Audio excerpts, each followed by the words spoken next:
अस्सलाम वालेकुम एवरीवन, उम्मीद है आप लोग खैरियत से होंगे। तो today we are going to discuss another topic that is related to Pakistan's foreign policy. So Pakistan foreign policy के ऊपर आज हम टॉपिक को डिस्कस करेंगे। ठीक है, ये टॉपिक बेसिकली एसए का टॉपिक है। एसए के अंदर बहुत सारी ऐसी चीज़ें आती हैं जो ऑब्वियसली आपके थीम के हिसाब से होती हैं, और थीम्स में करंट अफेयर्स एक सबसे इम्पॉर्टेंट थीम है। करंट अफेयर्स की ही डोमेन में आपकी फॉरेन पॉलिसी का सेक्शन भी आता है। इंटरनेशनल लेवल की जो चीज़ें होती हैं वो सारा का सारा डायनामिक्स आपकी करंट अफेयर्स की थीम्स में कवर होती है।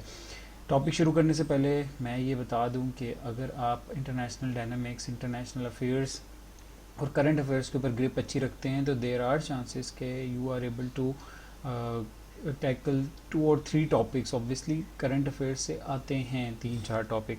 ठीक है, तो आज का हमारा टॉपिक है changing Pakistan foreign policy discourses, challenges and prospects. अच्छा, शुरू करने से पहले सबसे पहले आपको ये पता होना चाहिए कि जो भी थीम होती है उसके रेलेवेंट जो पॉइंट्स होते हैं, चीज़ें होती हैं, वो सेम रहती हैं, तकरीबन सेम रहती हैं। इंटरनेशनल डायनामिक्स में जो आपकी मैन्यूवर करने की पॉसिबिलिटीज़ हैं, प्रोबेबिलिटीज़ हैं, जो आपकी फॉरेन पॉलिसी के डिस्कोर्सेज हैं, वो तकरीबन ऑब्वियसली इवेंट सेम रहेंगे। इवेंट जब सेम रहेंगे तो ऑब्वियसली आपका पॉइंट भी सेम रहेगा। ठीक है, आपका पॉइंट, लेकिन उसको डिस्कस करने का तरीका चेंज हो जाएगा। अब ये बात आपने समझनी है। अगर आप किसी फैक्ट को एक चीज़ जगह पे लिखते हैं तो इट मीन्स के उसको उस जगह पे उसको जस्ट सब्सटेंशिएट करना है। ये मैं आगे एक्सप्लेन करता हूँ कि अगर मैंने कोई स्टांस, कोई बुक एक जगह पे पॉइंट के अंदर मेंशन किया तो वो उस पॉइंट को जस्टिफाई कर रही होगी, और वही बुक किसी और जगह पे किसी और पॉइंट को भी जस्टिफाई कर रही होगी। उसका कोई एक आइडिया होता है, कोई स्टैट होता है, कोई डेवलपमेंट होती है, एससीओ के ऊपर डेवलपमेंट है, ब्रिक्स के ऊपर डेवलपमेंट है, डी डॉलराइजेशन के ऊपर डेवलपमेंट है। तो किसी भी इस तरह की चीज़ के ऊपर, पॉलिसी के ऊपर, रीजनलाइजेशन है, ये जब पॉइंट्स आप यूज़ करते हैं तो आप किसी एक बात को प्रूव करने के लिए ये बात उधर मेंशन करते हैं। ये एक तरीका होता है आपका सब्सटेंशिएशन करने का, अपनी आर्गूमेंटेशन को, आर्गूमेंट्स को स्ट्रेंथन करने का। तो टॉपिक के ऊपर आते हैं। टॉपिक है Pakistan foreign policy. Foreign policy एक ब्रॉड डोमेन है, ब्रॉड टॉपिक है। जब आपने इसको कवर करना है, क्योंकि आउटलाइन बनाने से पहले आप लोग चीज़ें कवर करते हैं, सबसे अच्छी प्रैक्टिस ये होती है कि आप अपना पढ़ाई करें, नॉलेज को अपने अंदर, वो क्या कहते हैं, उसको एक्यूमुलेट करें और एक अपना स्टैंडर्ड, अपना अपना लेवल को इंक्रीज़ करें। उसके बाद टॉपिक रैंडम पिक करें टॉपिक को, और उसके बाद उसके ऊपर आधे घंटे 35 मिनट के अंदर टाइम बाउंडेड आउटलाइंस लिखें। देखिए ये सबसे इंपॉर्टेंट है अगर आपने करना है, क्योंकि टॉपिक पेपर के अंदर अनसीन टॉपिक आता है, ऑन स्पॉट राइटिंग होती है, और आइडियाज़ जनरेशन भी तब करनी है, ब्रेनस्टॉर्मिंग भी तब करनी है। ये नहीं कि आपने 4 आर्टिकल्स फॉरेन पॉलिसी पे पढ़े हैं और पेपर में अभी फॉरेन पॉलिसी के ऊपर आप लिखने बैठ गए, ऐसे नहीं होता। वहाँ पे कुछ भी आ सकता है, तो आपने हर चीज़ पढ़ के जानी है। लेकिन आपकी एबिलिटी आपके अंदर की होनी चाहिए कि वो पढ़ी हुई चीज़ को आपको ब्रेनस्टॉर्म करने करके रेलेवेंट आइडियाज़ को बाहर निकालें और उसको अलाइन करके आप उसका अपना हिस्से को कंप्लीट करें। देखें ये प्रोसेस सारे सब्जेक्ट्स के लिए सेम होता है। ठीक है, ये तो हो गई जेनेरिक डिस्कशन जिसमें मैं आपको बता रहा हूँ कि थीम क्या होती है, कैसे इसको कवर करना होता है, और ये सारी चीज़ों को। फॉरेन पॉलिसी के अंदर बहुत सारी चीज़ें होती हैं। सबसे पहले फॉरेन पॉलिसी के आपने डिटर्मिनेंट्स कवर करना है। पाकिस्तान की फॉरेन पॉलिसी को चेंज कैसे हुआ है, पाकिस्तान की फॉरेन पॉलिसी, ये आपको पता होना चाहिए। ठीक है, over the course of history Pakistan की फॉरेन पॉलिसी क्या रही है, ये भी आपको पता होना चाहिए, ये सबसे इंपॉर्टेंट है। ठीक है, कि किस कंट्री के साथ क्या पॉलिसी रही है, ये भी चेंज होती रहती है। यूएस के साथ आपकी क्या है, एक सवाल आते हैं आईआर के अंदर, करंट अफेयर्स के अंदर, किसी भी पॉलिसी से रेलेवेंट आते हैं कि पाकिस्तान के जो एक डिटरमाइंड, जो मेन उसके काउंटर्स हैं फॉरेन पॉलिसी के, वो कांस्टेंट रहते हैं। कुछ कांस्टेंट होते हैं, कुछ इवॉल्विंग होते हैं। ये सारी चीज़ें आपने स्टडी करनी है अपनी फॉरेन पॉलिसी की। स्टडीज़ के अंदर आपने जब पढ़ना है तो उसको डिस्कस करना है, उसको इसके ऊपर नोट्स बना के उसको कवर करें चीज़ों को।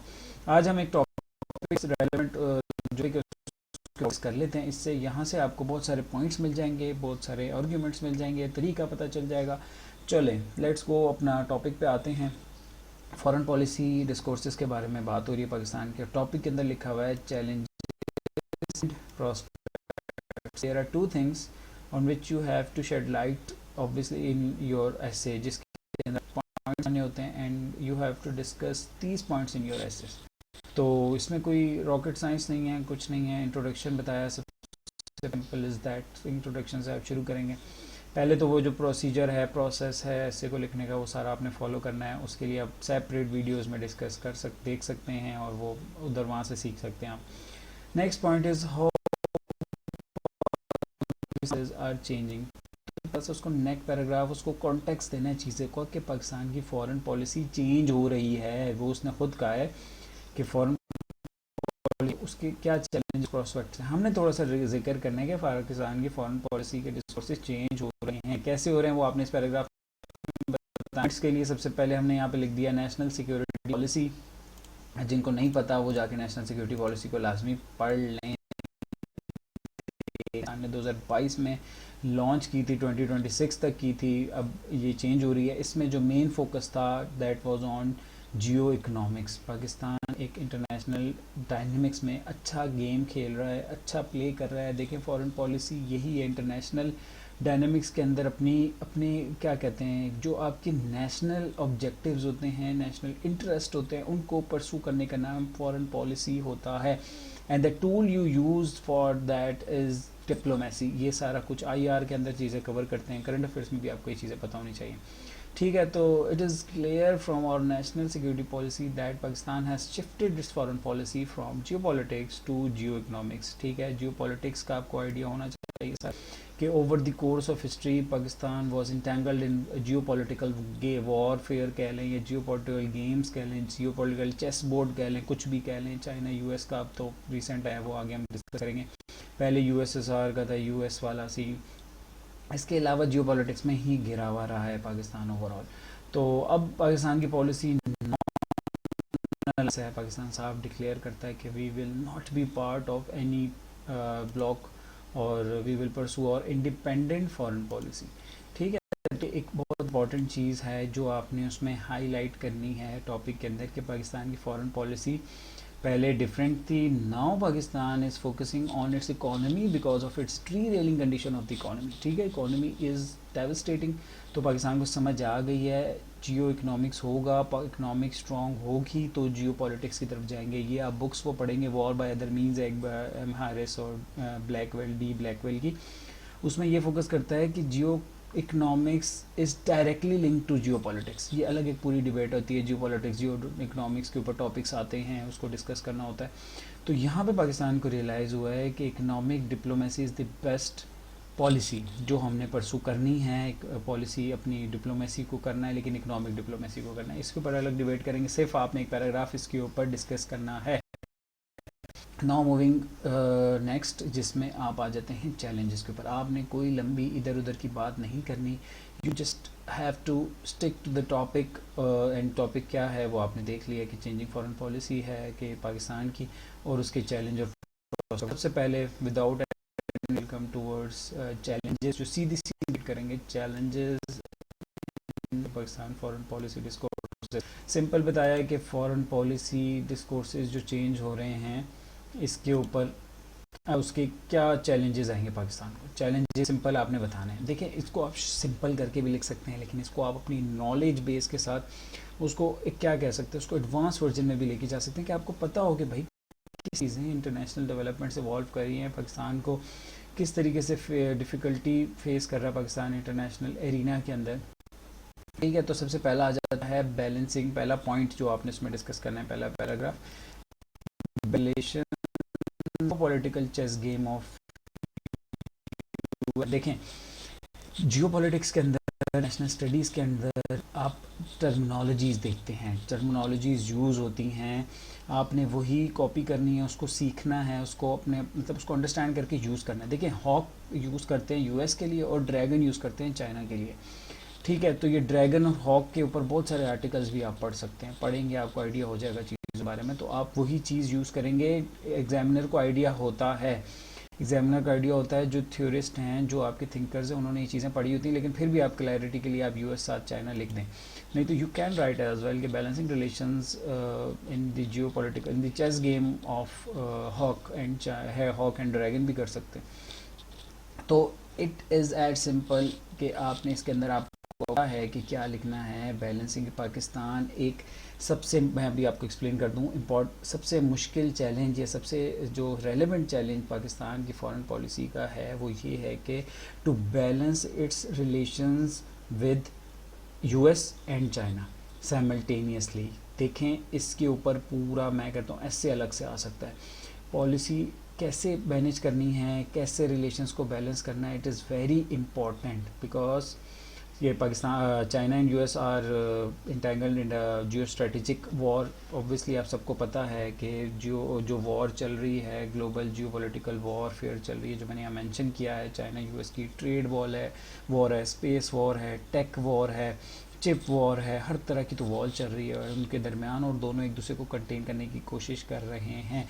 ये पूरा एक सेपरेट टॉपिक है, सिर्फ आपने यहाँ मेंशन करना है कि पाकिस्तान के रिलेशन मुश्किल होते जा रहे हैं, कि Pakistan, China is a time tested partner of Pakistan, ठीक है, higher than the Himalaya, sweeter than the honey और फलाना। तो वो हमारा नो डाउट है। हमारी डिफेंस 63% ऑफ डिफेंस जो हमारा है इक्विपमेंट वो चाइना से आता है, according to SIPRI report 2025 recent report है जिसमें 63% हमारा चाइना से आता है। वैसे तो क्लेम ये होता है कि 80% से ज़्यादा हमारा डिफेंस आर्किटेक्चर या डिफेंस इक्विपमेंट और डिफेंस जो स्ट्रक्चर है ना वो सारा चाइना का है। तो इसका मतलब ये है कि Pakistan can't abandon China, China को हम नहीं छोड़ सकते। It is integrated with China, Pakistan is integrated with China with respect to the economy as well as अपनी डिप्लोमेसी कह लें। किसी भी कंडीशन में देख लें आप, चाइना ने हमें सपोर्ट किया और हम चाइना को ब्लाइंडली सपोर्ट करते हैं। ये है और यही इसका लास्ट पॉइंट यही रहेगा। लेकिन at the same time Pakistan की लार्जेस्ट एक्सपोर्ट्स हैं वो जाती हैं यूएस को।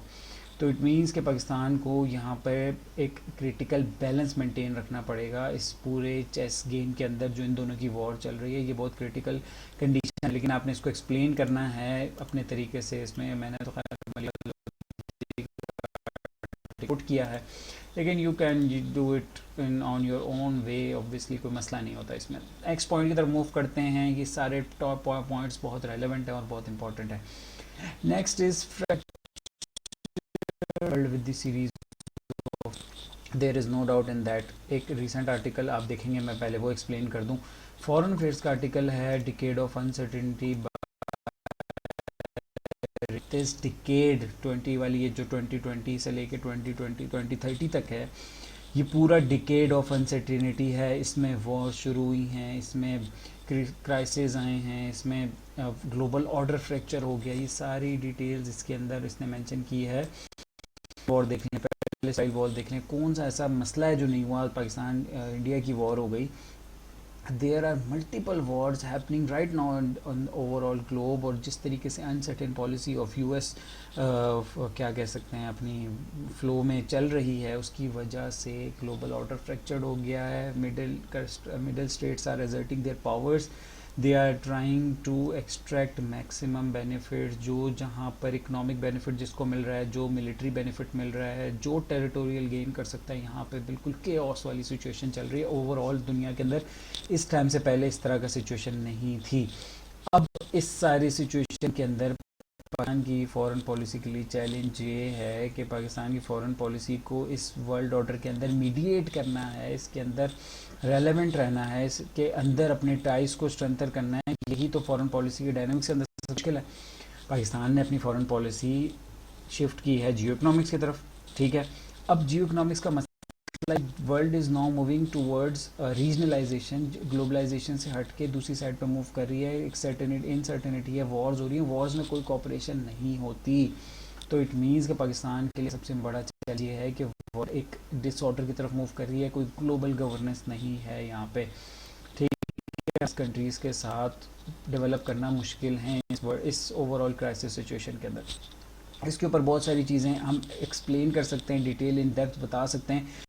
You should be relevant, you should be writing relevant, or you have to stick to the point as well, जिसके अंदर आप मेंशन करेंगे कि पाकिस्तान इस ग्लोबल वर्ल्ड ऑर्डर में उसके लिए मुश्किल हो रहा है मैनूवर करना, मुश्किल हो रहा है उस चीज़ को हैंडल करना, क्योंकि बहुत सारे क्राइसिस चल रहे हैं और बहुत सारे। चले नेक्स्ट पॉइंट की तरफ चलते हैं। Next war front were tariffs. अब इसमें मैंने यहाँ मेंशन किया है कि पाकिस्तान को फॉरेन पॉलिसी डिस्कोर्सेज जो चेंज हो रहे हैं उसमें एक सबसे बड़ा चैलेंज ट्रेड वॉर्स का है। दुनिया डीकपल की तरफ जा रही है। मैंने पहले भी अपनी वीडियोस में आपको बताया है, डी रिस्किंग का कॉन्सेप्ट, डीकपलिंग का कॉन्सेप्ट, रीजनलाइजेशन का कॉन्सेप्ट, डी डॉलराइजेशन का कॉन्सेप्ट, और ये जो सारे मैंने डी ग्लोबलाइजेशन, ये सारी चीज़ें मैं एक्सप्लेन कर चुका हूँ। इन सारों के ऊपर आप पढ़ें, ये सारे इंपॉर्टेंट कॉन्सेप्ट्स हैं। इन कॉन्सेप्ट्स को जब आप एक्सप्लेन करेंगे तो डेप्थ ऑफ नॉलेज आपकी नज़र आएगी वहाँ पे, ठीक है। तो ट्रेड वॉर अंदर इस करंट दौर के अंदर, जिसमें मैंने एक्सप्लेन किया है ट्रम्पोनॉमिक्स ये बेसिकली बताया है, जो आपने देखा वॉर शुरू हो गई है, ट्रेड वॉर शुरू चल रही है, एक दूसरे के ऊपर बैन्स लग रहे हैं, कंट्रीज बैन कर रहे हैं, टैरिफ लगा रहे हैं, 145% तक टैरिफ्स लगाए हैं इसने चाइना के ऊपर, और फिर कनाडा के ऊपर, मैक्सिको के ऊपर जो टैरिफ्स लगाए, फिर उससे बैक ऑफ कर लिया। जो ग्लोबल रिस्क रिपोर्टर्स ने ये मेंशन किया है कि ट्रम्पोनॉमिक्स 2025 की जो ट्रम्प की पॉलिसीज़ हैं, economic policies, that will be devastating for the world. तो इट मीन्स कि इस ट्रेड वॉर की सिचुएशन में, टैरिफ वॉर की सिचुएशन में दुनिया के अंदर पाकिस्तान की फॉरेन पॉलिसी के लिए एक चैलेंज होगा कि वो अपने रिलेशन को स्ट्रेंथन कर सके दुनिया के साथ। ये बात आपको समझ आ रही है कि तरीके से चैलेंज को एक्सप्लेन करना है। इंटरनेशनल लेवल पे पहले एक्सप्लेन करें, इंटरनेशनल इश्यूज़ को बता के रिलेट करें पाकिस्तान की फॉरेन पॉलिसी के साथ, then you will move towards issues जो आपके रीजनल मसले हैं, ग्लोबल लेवल करें, उसके बाद रीजनल लेवल पे एक्सप्लेन करें और पाकिस्तान की फॉरेन पॉलिसी के इश्यूज़ को बताएं। फॉरेन पॉलिसी होती ही बाहर की कंट्रीज़ के साथ डील करती है, ठीक है। तो ये पॉइंट्स इस तरीके से आपके रेलेवेंट होते हैं। Now moving towards next argument, anti globalisation along of regionalisation. ये बहुत वही सिंपल बात है, कोई मुश्किल इसमें। इनवर्ड लुकिंग पॉलिसी हैं कि country are now moving towards regionalisation का अपने ही, एक तो इन हाउस डेवलपमेंट की जाए, इन कंट्री के अंदर ग्रो की जाए इंडस्ट्रीज़ को, डी ग्लोबलाइजेशन की तरफ जाया जाए, और रीजन के अंदर इंटीग्रेशन करें। देखिए रीजन के अंदर इंटीग्रेशन में आपको एग्जांपल दे रहा हूँ, पाकिस्तान चाह रहा है कि रीजनलाइजेशन की तरफ मूव करे, इसके कंट्रीज़ के साथ ट्रेड बढ़े, अपने कंट्रीज़ जो नेबरिंग कंट्रीज़ के साथ ट्रेड बढ़ाई जाए और सेंट्रल एशियन कंट्रीज़ तक रिलेट इसको एक्सटेंड किया जाए। इसको रीजनलाइजेशन कहते हैं। जैसे आसियान कंट्रीज़ हैं, उसकी एक case study, case in point है। यहाँ पे फॉरेन पॉलिसी आर्टिकल मैंने मेंशन किया, द गॉस्पेल ऑफ ग्लोबलाइजेशन, उसमें ये बताया है कि वर्ल्ड एंटी ग्लोबलाइजेशन की तरफ एंटी ग्लोबलाइजेशन की तरफ मूव करेगी, तो इसका मतलब फॉरेन पॉलिसी मैनेज करना मुश्किल हो जाएगी। अब बात आपको समझ आ रही है कि चैलेंज होगा एक पाकिस्तान के period in this crisis of globalisation या in this deglobalisation era. तो अब नेक्स्ट पॉइंट की तरफ मूव करते हैं। ये आपने इंटरनेशनल पॉइंट्स बताए हैं, इसके बाद आ जाते हैं Indo US nexus as a bloc to counter China. अब मैंने आपको यहाँ ये balancing relations between US and China, लेकिन इधर यूएस के साथ इंडिया मैक्स, देखिए ये एक पॉइंट्स होते हैं, आर्गुमेंट्स बताने होते हैं। आपने चैलेंज, सबसे इम्पॉर्टेंट चैलेंज, ऑब्वियसली ये बहुत इंपॉर्टेंट चैलेंज है पाकिस्तान के जो टाइज़ हैं इंडिया के साथ, जो इंडिया के साथ एक मसला चल रहा है हमारा, जो वॉर हुई है इंडिया पाकिस्तान के दरमियान, दैट शोज़ कि भाई इंडिया यूएस की जो नेक्सस है, जो इंडिया और यूएस की कोलैबोरेशन है, वो बढ़ने की वजह से पाकिस्तान की पॉलिसी इशू होगा, पाकिस्तान की फॉरेन पॉलिसी को इशू आएगा। अब यहाँ पे आपने सिर्फ पहले एक बात समझनी है, सबसे इम्पोर्टेंट ये है कि देखें चाइना और यूएस का आपस में कंपटीशन चल रहा है, इसमें कोई डाउट नहीं होना चाहिए, ठीक है। This has to be clear, ठीक है। आप इसको प्रॉपर समझें, पहले इस इशू को, पहले इसको पढ़ेंगे, फिर आप ये देखेंगे कि पाकिस्तान के रिलेशन विद चाइना, इसको आप डिटेल में स्टडी करेंगे, फिर आप पाकिस्तान रिलेशन विद इंडिया ये डिटेल में करेंगे, और पाकिस्तान रिलेशन विद यूएस। इससे आपको पता चलेगा कि यूएस चाइना जब आप इसमें स्ट्रेंथन वो कंपटीशन में जाएंगे, तो यूएस चाइना को काउंटर करने के लिए, ये वो लोग कहते हैं कि किसी को उसके अगेंस्ट खड़ा करने के लिए इंडिया को यूज़ करेगा यूएस, ठीक है। इंडिया को यूज़ कर रहा है चाइना को काउंटर करने के लिए, और पाकिस्तान किसके साथ ताल्लुकात पाकिस्तान के अच्छे हैं? चाइना के साथ, इंडिया के साथ ख़राब है। तो इससे क्या होगा? स्ट्रेंथन होगा पाकिस्तान और चाइना की आपस में रिलेशन स्ट्रेंथन होंगे, ये बात क्लियर है। लेकिन ये एक पॉलिसी, फॉरेन पॉलिसी डायलेमा है, फॉरेन पॉलिसी चॉइस का चैलेंज है, फॉरेन पॉलिसी पाकिस्तान के लिए फॉरेन पॉलिसी चैलेंज है। अगर यूएस इंडिया को बहुत ज़्यादा सपोर्ट करेगा तो there will be asymmetry asymmetry in the warfare, जिसकी वजह से पाकिस्तान एक सिक्योरिटी डायलेमा में जाएगा। ये बात आपको क्लियर होनी चाहिए। यूएस, जब आप इंडिया और पाकिस्तान के रिलेशंस को डिटेल में स्टडी करेंगे, then you will know what is security dilemma, what are asymmetric warfare, and what is the context between US, what is the context between China and US, और specifically Pakistan और India. ये आप जब समझ लेंगे तो फिर आपको ये पॉइंट एक्सप्लेन करने में मसला नहीं होगा। इंडिया चाइना की, इंडिया यूएस की आपस में, और चाइना यूएस को बैलेंस करना है यूएस के साथ। देखिए ये एक ट्रिकी सिचुएशन है, इसी को तो चैलेंज कहते हैं। जब आप खुद सोच रहे होंगे कि यार ये तो मुश्किल हो रहा है, ये तो अजीब सी बात है, अजीब सी बात है, इसी वजह से तो उसको चैलेंज, अगर इतना तो वी विल पुट प्रोस्पेक्ट्स तो मसला ना होता। तो next is Afghan and the rise of insurgency Pakistan. It is very simple point कि पाकिस्तान के अंदर टेररिज्म का राइज हुआ है, and that is because of Afghanistan issue. Afghanistan quagmire कहते हैं, जो एक इशू परसिस्टेंट इशू चल रहा होता है, वो ख़त्म नहीं हो रहा होता, उसको आप क्वागमायर कहते हैं। ठीक है, रिपोर्ट मेंशन किया यहाँ पे मैंने, पाकिस्तान इंस्टीट्यूट ऑफ कॉन्फ्लिक्ट की रिपोर्ट, रिसेंट स्टैट डाला करें, जैसे ग्लोबल टेररिज्म इंडेक्स है 2025 का, उसमें ये मेंशन किया है कि 2024 के अंदर 1081 अटैक्स हुए हैं, 45% इंक्रीज इन अटैक्स इन 2024। ये आप ऐड कर सकते हैं। इसका कॉन्सेप्ट बताने का मकसद है कि ये एक अफगानिस्तान का इशू, अफगानिस्तान का quagmire is a challenge to the Pakistan foreign policy. ये बात समझ आ रही है? अगर केओस होगा अफगानिस्तान में, तो पाकिस्तान की फॉरेन पॉलिसी, पाकिस्तान की टाइज़ अफगानिस्तान के साथ ठीक नहीं चल रहे, इश्यूज चल रहे हैं, and that is a challenge for Pakistan. ठीक हो गया। Last point in the challenges is of Pakistan manoeuvre. ये तो बहुत सिंपल है कि पाकिस्तान की इकॉनमी बहुत वीक है, ठीक है, इसकी वजह से पाकिस्तान के पास लेस रूम है कि वो अपने आप को पिच कर सके दुनिया कंट्रीज़ के साथ फॉर इकोनॉमिक कोऑपरेशन, पार्टिसिपेशन। और इसके जैसे ट्रम्प नहीं कहता we want both countries to trade, exchange trade with them not missiles, तो वो पाकिस्तान और इंडिया के बारे में बात कर रहा था ना। तो पॉइंट इसके, अगर पोटेंशियल ही नहीं होगा ट्रेड का, तो आप किस तरीके से ट्रेड को इंक्रीज। IMF की रिपोर्ट को मैंने मेंशन किया कि there are structural imbalances in Pakistan economy. You can mention the ये बुक, जो क्या नाम है उसका, इकोनॉमिक प्रॉब्लम्स ऑफ पाकिस्तान, जो हैं अकबर अज़ैदी की। तो मतलब you have options as well कि आप किसी भी तरीके से इस इकोनॉमिक डायलिबिटेशन या इकोनॉमिक इशू है, या क्या कहते हैं उसको, आप एक्सप्लेन कर सकते हैं।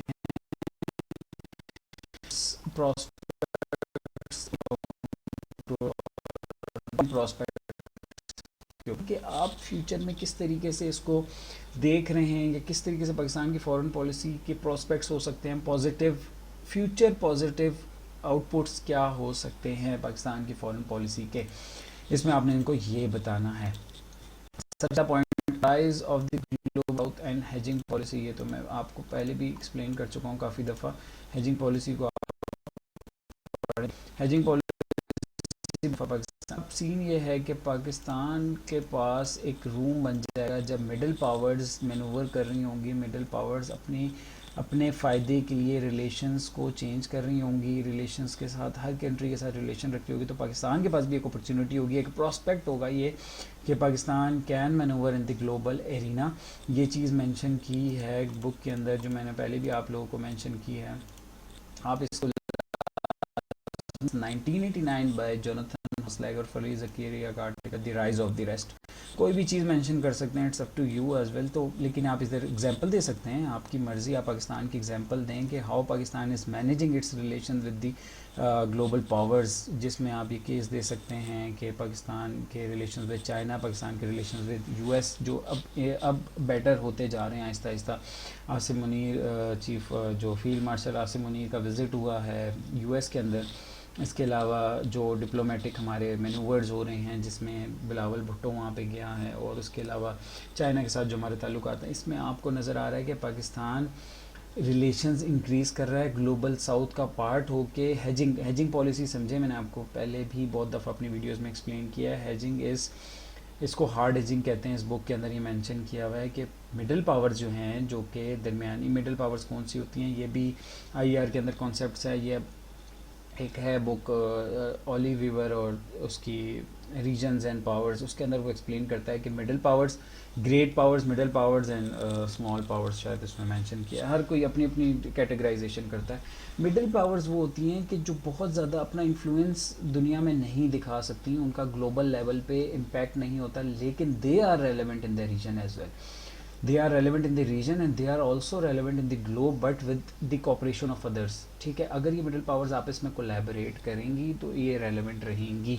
और ये मिडिल पावर्स अब क्या कर रही हैं, मैक्सिमम अपना बेनिफिट देख रही हैं और फिर कर रही है पॉलिसी अलाइनमेंट उस हिसाब से कर रही है। अपनी फॉरेन पॉलिसी को शेप इन्होंने इस तरीके से कर दिया है जहाँ पर इनका मैक्सिमम आउटपुट होगा। तो this shows that this is a prospect for foreign policy changing contours of the foreign policy of Pakistan कि Pakistan can take maximum benefit out of this as well। ठीक है, next point is regional bloc politics and Pakistan's involvement in the SCO। यहाँ पे ये mention किया है कि इस रीजन में अपनी पॉलिसी को लेके चला। पाकिस्तान के अंदर SCO की समिट हुई है अक्टूबर 24 के अंदर। Ties with the SCO countries, Bangladesh के साथ हमारे रिलेशन इंक्रीज अच्छे होते जा रहे हैं। पाकिस्तान के relation with Bangladesh are getting better now, क्योंकि after the fall of Hasina Wajid और वो हसीना के बाद शेख हसीना जो है उसके बाद पाकिस्तान के रिलेशन बांग्लादेश के साथ अच्छे हो गए हैं। Top military brass Pakistan Bangladesh की ने विज़िट किया था पाकिस्तान को। पाकिस्तान के भी कुछ डेलीगेशंस वहाँ पे गए थे। शिपमेंट्स की जो उनकी बैन था, ट्रेड बैन, वो भी हटाया था। तो relations are getting better. So this is an opportunity for Pakistan to exchange trade in this क्या कह सकते हैं रीजन एज वेल। तो ये देख रहे हैं रीजनल ब्लॉक पॉलिटिक्स को परसू कर सकता है Pakistan, keeping in view it's changing controls of foreign policy. ठीक है, यहाँ पे यही मेंशन करें इसमें आप सबसे इम्पोर्टेंट मिडिल ईस्टर्न कंट्रीज, तो मैंने आगे पॉइंट मेंशन, यहाँ पे पॉइंट सिर्फ SCO का ऐड करना इम्पोर्टेंट था। Next point is BRICS global order in Pakistan membership. अच्छा, अब पाकिस्तान ब्रिक्स प्लस कंट्रीज आ गए हैं कुछ, अब पाकिस्तान ने भी मेंबरशिप के लिए अप्लाई किया है। ये भी आप पढ़ के देखें क्योंकि ब्रिक्स एक इम्पॉर्टेंट टॉपिक है जो कि लाजमी, जिसके ऊपर कुछ ना कुछ एस्पेक्ट कवर आ सकता है। 24 कज़ान कि हम कंट्रीज़ को ज्वाइन करने देंगे। पाकिस्तान ने अपनी सब रिक्वेस्ट सबमिट की है, 60+ कंट्रीज़ ने अपनी रिक्वेस्ट सबमिट की है और चाइना का भी इंटरेस्ट है कि पाकिस्तान ब्रिक्स को ज्वाइन करे। ब्रिक्स कंट्रीज़ के साथ पाकिस्तान के ताल्लुकात ठीक हैं, लेस इंडिया। और this is are also the prospect for Pakistan कि ब्रिक्स के अंदर पार्ट होगा तो it will boost its economy, it will grant opportunities to Pakistan in terms of trade, economics और जो भी आप कह सकते हैं, मतलब सारी चीज़ों में। Next point is central Asian countries, जो मैंने मेंशन किया यहाँ पे। पाकिस्तान की रीजनल कनेक्टिविटी की तरफ अप्रोच और सेंट्रल एशियन रिपब्लिक के साथ इंटरेस्ट एक प्रोस्पेक्ट है पाकिस्तान की फॉरेन पॉलिसी के चेंजिंग कॉन्टूर्स का। इसकी सबसे ज़्यादा रेलेवेंट ये है कि अगर आप विजिट्स उठा के देख लें पर ईयर पाकिस्तान की टॉप ऑफिशल्स का in central Asian republics, you will be surprised कि यार इतने विजिट्स होते हैं, इतने एग्रीमेंट्स होते हैं आपस में। और पाकिस्तान के अंदर जो आते हैं, ये कज़ाकिस्तान, मेरे ख्याल में उज़्बेकिस्तान काफ़ी आया है, और भी ये कंट्रीज़ हैं जितने भी सेंट्रल एशियन, तो आपस में मिक्स हो जाते हैं। आप इनका मैप याद कर लें, लाजमी देखें, मैप बहुत इंपॉर्टेंट है। सबसे पहले तो देखें, आप जैसे पाकिस्तान से शुरू करेंगे ना, मतलब आपने सबसे पहले ना देखिए मैप सबसे इम्पोर्टेंट होता है। आप मैप को अपने जहन में रख के मतलब सबसे पहले पाकिस्तान को ड्रॉ करें। ठीक है, मतलब इजी है पाकिस्तान का map, it's not that difficult. सबके बाद आप अफ़गानिस्तान को ड्रॉ करें। देखें आप अफ़गानिस्तान को सिंपल, ये वखान कॉरिडोर यहाँ आ जाता है। ठीक है, यहीं से चाइना उठ जाता है, ये तो इसमें कोई भी हार्ड एंड फास्ट नहीं है। चाइना यहाँ से आ जाता है, ठीक है, चाइना के पास इतनी जगह है। फिर यहाँ से इंडिया आ जाता है, इंडिया को तो बहुत ईजी है, आप यहाँ से यूँ लें।